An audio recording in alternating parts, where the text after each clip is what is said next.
大家好，欢迎收看《楚天星看气象》，气象看楚天星啊。今天要讲的依然是大西洋两个飓风系统啊。什么系统呢？97L 跟98L 啊。其中98L 已经有80%到90%形成飓风状态啊，有可能形成，只要14号了，14号这一个 Nico 就会被它抢来了，因为啊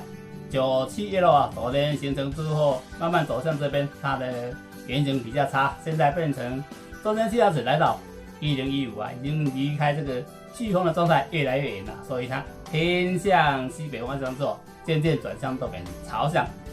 哪里去呢？大西洋的伸出去啊，这个我们暂时不考虑。我们来看这个加勒比海附近波多黎各这里有一个98L 啊，98L 昨天是50%形成台风状态，也就是飓风状态，今天已经到达了80%，有的气象单位已经马上认为90%形成飓风状态，所以这个有可能形成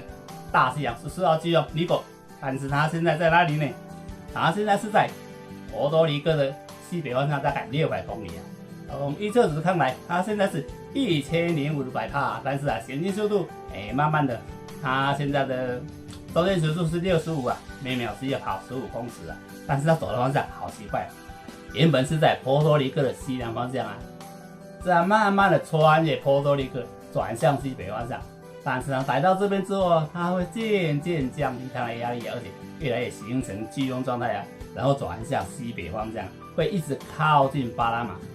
美国的气象单位认为啊，这个98L 啊，在48小时之内就会形成飓风状态，也就是14号飓风尼古了。到底会不会这样子呢？我们持续来锁定这个98L 是不是会变成14号飓风尼古呢？请继续收看楚天星看气象，气象看楚天星，拜拜。记得关注再走哦。